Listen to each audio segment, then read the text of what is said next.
Judge Ludick and Mr. Jacob, our nation owes you a great debt for your knowledge, integrity, and your loyalty to our Constitution. You and Vice President Pence are exactly the people our nation needed at a critical time. You had the courage to do what was right. In the weeks leading up to January 6th, many people failed this test when they had to choose between their oath to the country or the demands of Donald Trump. But there were others who, like you, stood tall in the face of intimidation and put our democracy first. They include the judges who rejected the bogus claims of election fraud, the senior Justice Department officials who stood up to Donald Trump, and the state officials whom we will hear from at our next hearing. We are deeply grateful to your courage and devotion to our country. There are some who think the danger has passed, that even though there were violence and a corrupt attempt to overturn the presidential election, the system worked. I look at it another way. Our system nearly failed and our democratic foundation destroyed, but for people like you. Judge Ludick, I want to give you an opportunity to share your thoughts on the ongoing threat. You've written the clear and present danger to our democracy. Now is that former President Donald Trump and other political allies appear prepared to seize the presidency in 2024 if Mr. Trump or one of his anointed candidates is not elected by the American people. What do you mean by this?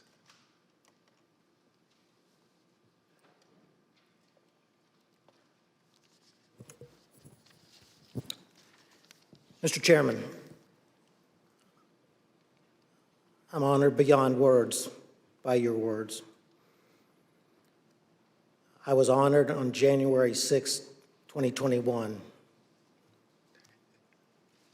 then also honored beyond words to have been able to come to the aid of Vice President Mike Pence.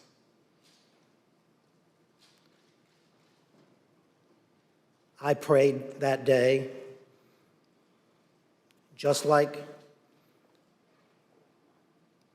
the Vice President prayed that day. I believe we may have prayed the same prayer to the same God. I prayed that same prayer with my wife this morning before I came into these hearings.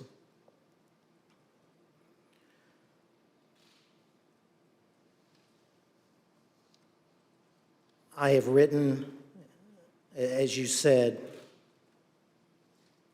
Chairman Thompson, that today, almost 2 years after that fateful day in January 2021, that still Donald Trump and his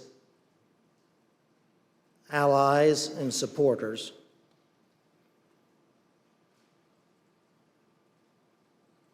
are a clear and present danger to American democracy. That's not because of what happened on January 6th. It's because to this very day, the former president, his allies and supporters pledge that in the presidential election of 2024, if the former president or his anointed successor as the Republican Party presidential candidate were to lose that election, that they would attempt to overturn that 2024 election in the same way that they attempted to overturn the 2020 election, but succeed in 2024 where they failed in 2020. I don't speak those words lightly. I would have never spoken those words ever in my life, except that that's what the former president and his allies are telling us. As I said in that New York Times op-ed, wherein I was speaking about the Electoral Count Act of 1887, the former president and his allies are executing that blueprint for 2024 in open and plain view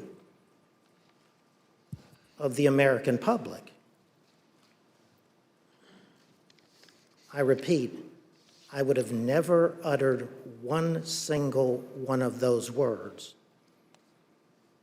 unless the former president and his allies were candidly and proudly speaking those exact words to America. Chairman, thank you for the opportunity to appear here today for these proceedings. Thank you again, Judge Ludick.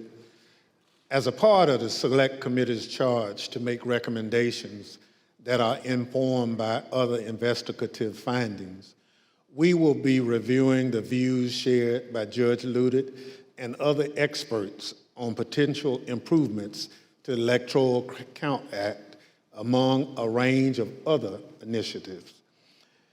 I know the information we presented over the last week is shocking. The idea that a president of the United States would orchestrate a scheme to stay in power after the people have voted him out of office. We're able to present this information because so many witnesses have cooperated with our probe. But the fact is, there are more people with direct knowledge, with evidence germane to our investigation. I ask those who might be on the fence about cooperating to reach out to us. The committee's website address is being displayed behind me, january6.house.gov. There you can view the evidence we presented in our hearings and find a tip line to submit any information you might think would be helpful for our investigation. And despite how you might not think it's important, send us what you think. And I thank those who've sent us evidence for their bravery and patriotism. Without objections, members will be permitted 10 business days to submit statements for the record, including opening remarks and additional questions for the witnesses. The chair requests those in the hearing room remain seated until the Capitol Police have escorted members from the room. Without objection, the committee stands adjourned.